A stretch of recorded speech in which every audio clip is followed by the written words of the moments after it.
Welcome, my friend, to a story for you. And this nighttime story, takes us to a cave. But not just any cave, no. To begin our story, we start with a man called Dave. And Dave's job is to show people around the caves.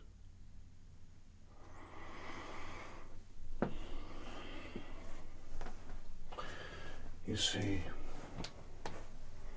Dave is fascinated by caves, always has been, absolutely blown away by them. How long do they go on for? The mystery of how they formed, what happened in them over the millennia. Well, Dave always found this so exciting, so incredible, and so this was his dream job, to show people the magic and wonder of the caves, to show people the delights of the caves.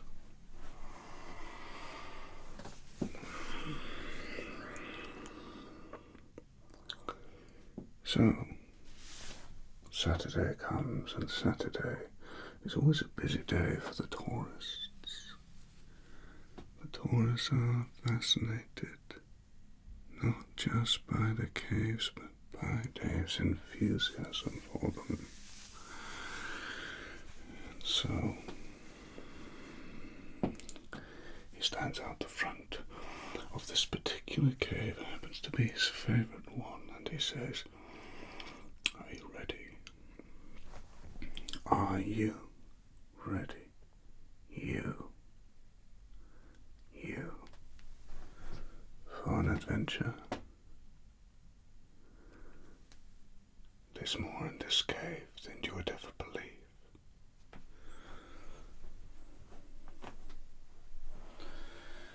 There are 6 tourists.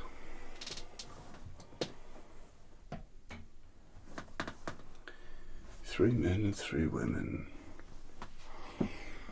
and a group of friends. It's the first time away to a place like this. They're from the city. They don't know much about caves, only that they are dark and deep and wet and damp and echoey. Sound bounces all around the place in these caves.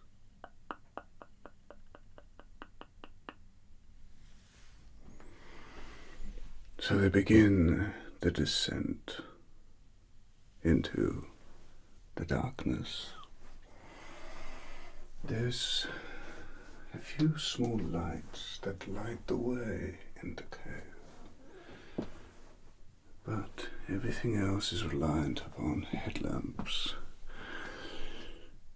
to guide the way. If you don't have a headlamp on, then it's going to be difficult for you to see. The headlamps are imperative.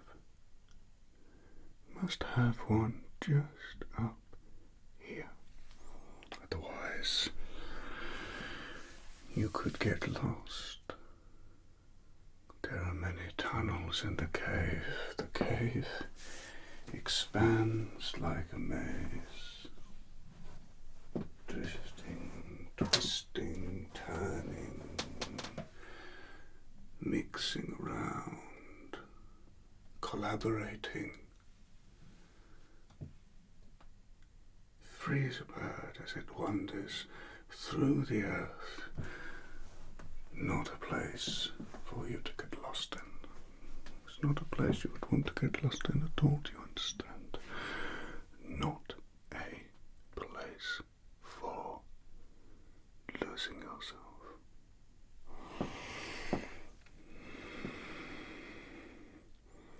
No. Don't get lost in the cave. Stop. Get lost in the cave and you might not get out again. Oh dear. So stay close to Dave when you're in the cave. Okay? Okay? Good.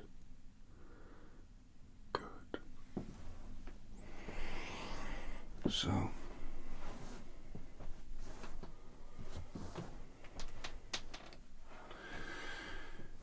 then they descend. There are little noises around, water droplets coming down. There are sparkly sounds, almost like electricity, which didn't make any sense at all. Why would that happen in a cave? Fizzing sounds, perhaps it's some kind of sulfur reaction in the cave.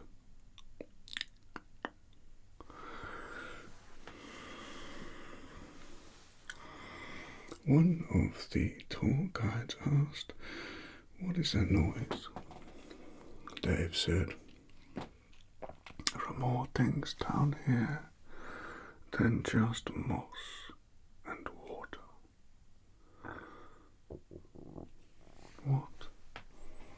What like?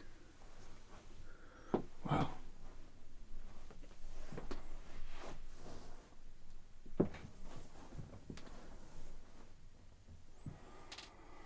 there's the fairies in the cave, fluttering around with their little wings.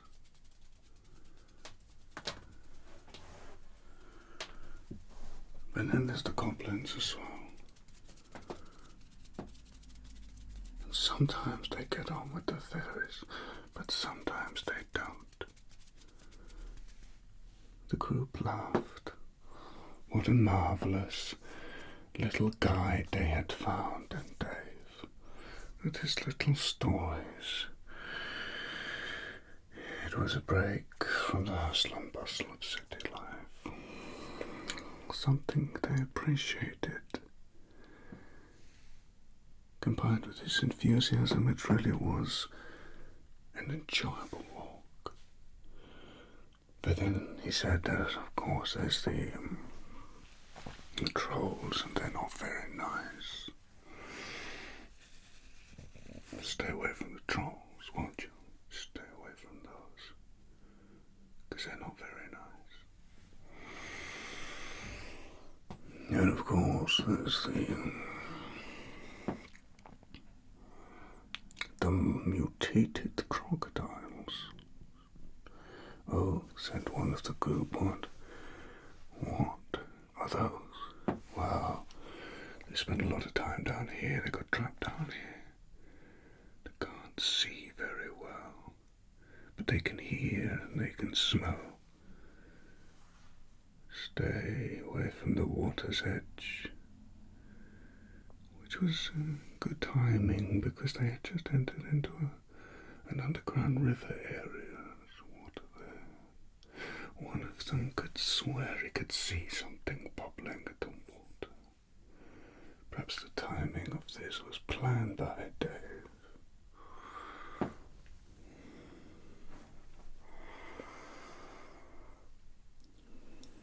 "If you ever in need, call out for a unicorn," said Dave. "Call out, and the unicorns will come for you.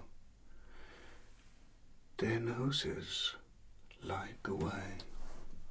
Their noses provide a guide to save you, to help you find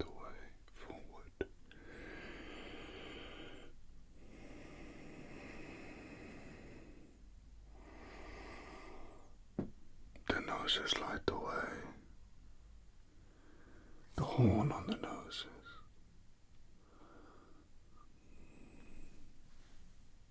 Like that. Just there. Lights the way. Just there. Just there. Just there. So, what else can you tell us about the cave, Dave? Said the group as they chuckled and laughed. Perhaps Dave had been down there too many times.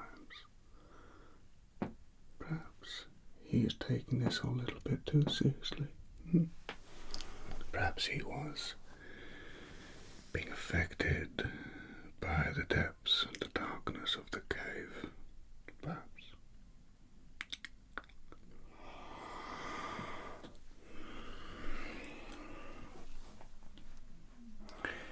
Well, there are pirates down here that have been trapped and live forever. Really? Chuckled the group. Yes. You see, the pirates, they found a treasure down here. And part of that treasure was not just gold and jewelry. No, not just expensive statues and sculptures, not just paintings. No. Part of the treasure, part of it,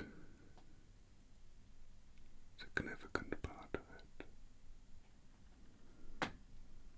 it, was a little box.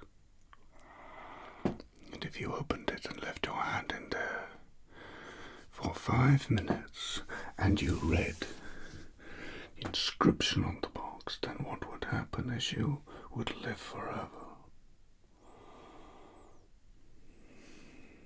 But they didn't read the back, which said you could never leave the cave again. Eternal life, but spent in the cave. At least you wouldn't be alone. What with all of the other creatures that lived in the cave? All the other ones in there. All of the other ones.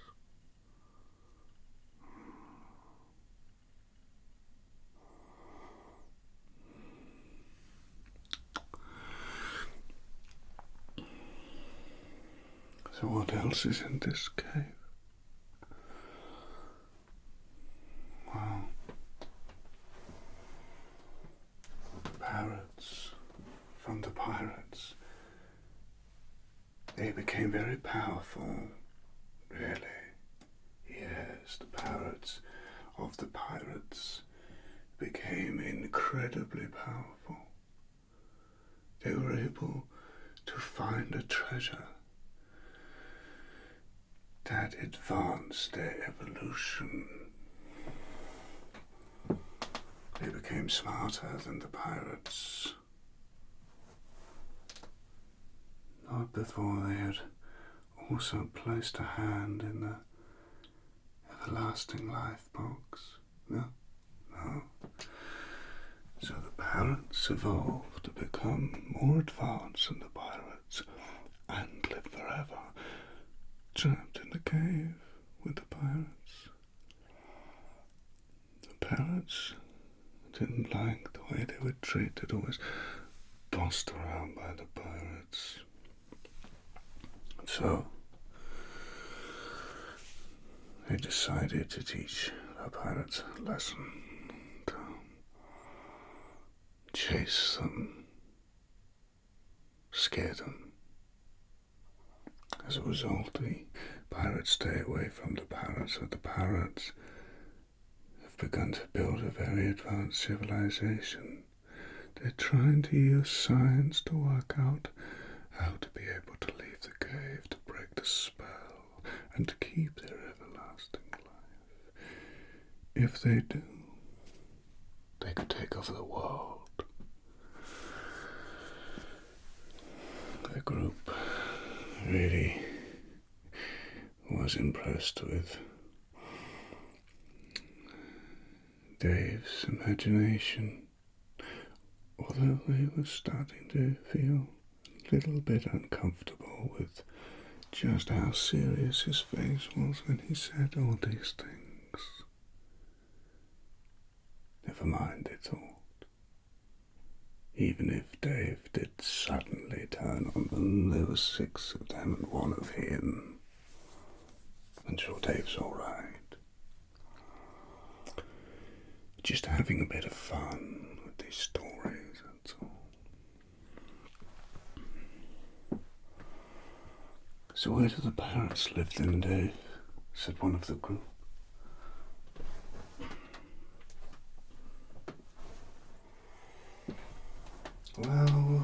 Well, it's quite far from here. I wouldn't take you through there.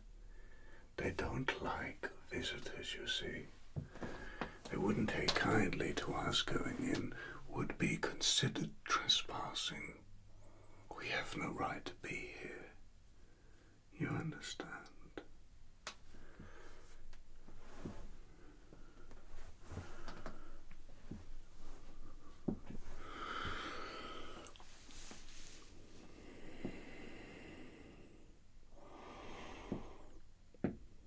He decided to stop for a little while by quite a large lake, and this lake was grand indeed. It had all of those wonderful stalagmites, stalactites growing all around it. A ray of light was coming from above. It was ice formed in a beautiful way. It really was a beautiful sight, a perfect spot to stop and have a bite. So they did, eating their lunch and relaxing, looking at the sparkling crystal clear water.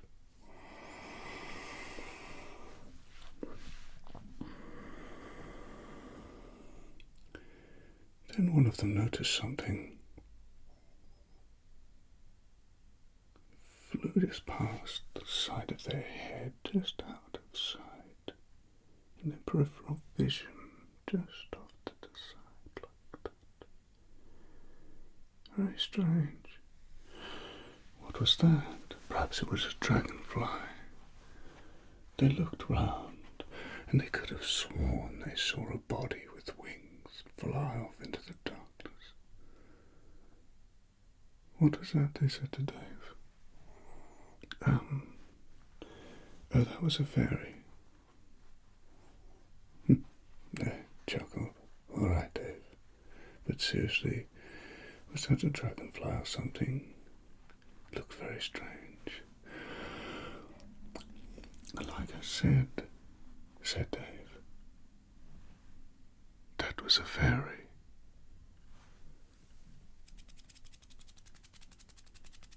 Fluttering past you. The group nervously smiled and carried on eating their food. They were looking out into the water, and they noticed a very long, shadowy shape moving just out of the light, just out of it. Couldn't quite make it out. Just out of it.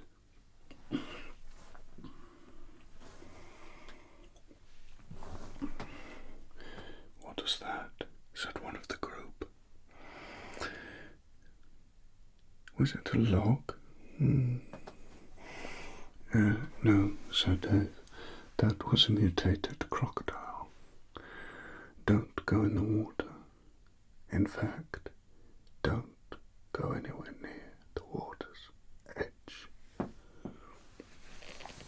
Gerb chuckled.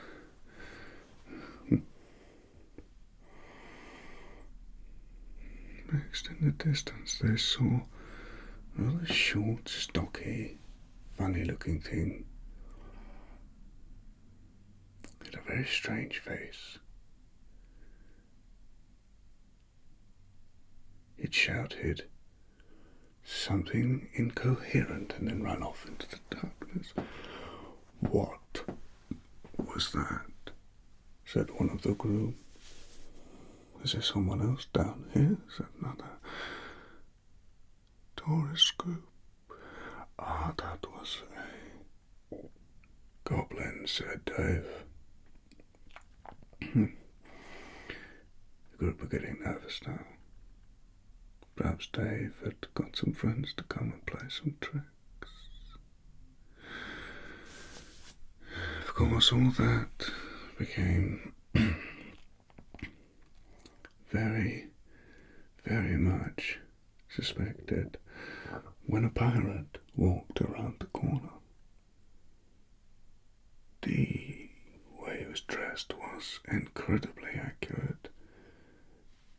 "Dave, you really have gone to some serious lengths for this.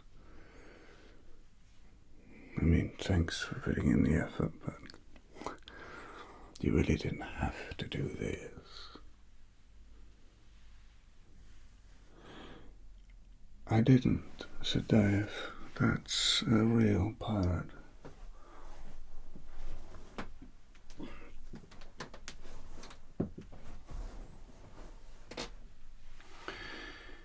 "Don't get too close to him. He might attack you."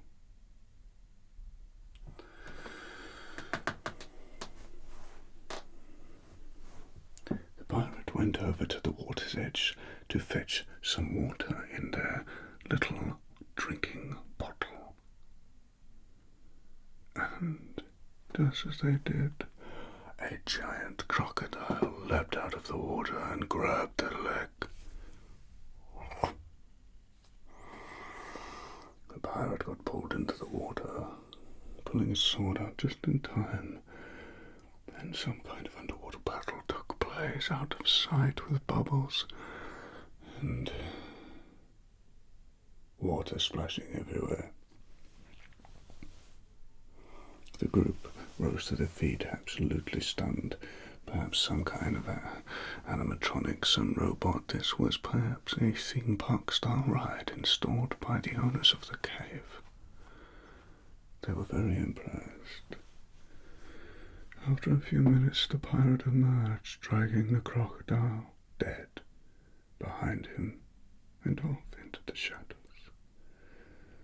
"Well, I did not expect there to be that kind of setup down here," said one of the group. "I would have paid more for that." Dave smiled. "Yes."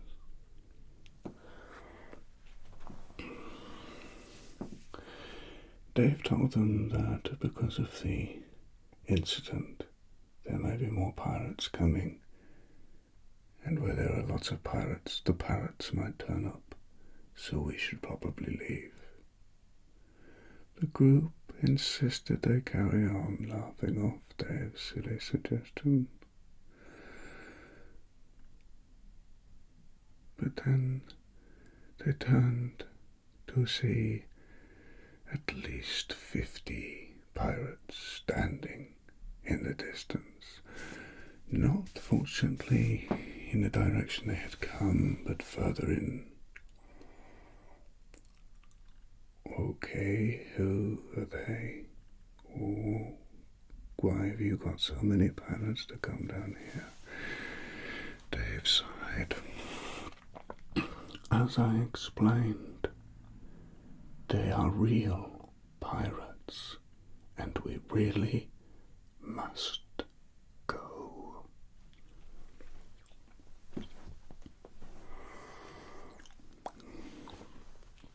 The look on Dave's face was concerning, so the group quickly rose to their feet, not quite sure what was happening.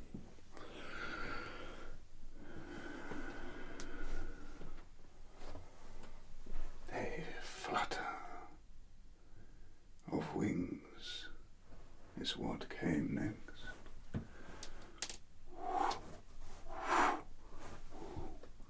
Straight over their heads and straight towards the pirates, who pulled out their swords and began to fight a gigantic parrot with arms and legs and wings.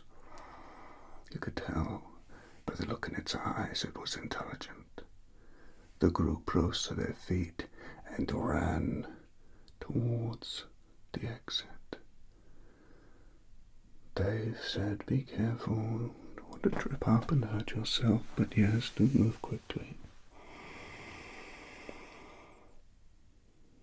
But it was too late. As they were running to get out, suddenly a giant parrot landed right in front of them and screamed. The group was in utter horror, petrified, could not move. Dave turned at them and said, "Remember what I said. If you're ever in need, go for the unicorn." The group couldn't speak, but one of them managed to utter the words unicorn.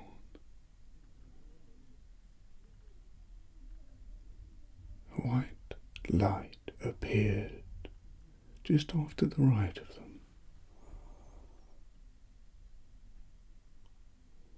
And then, just out of nowhere, a group of unicorns charged in, scaring the parrot away.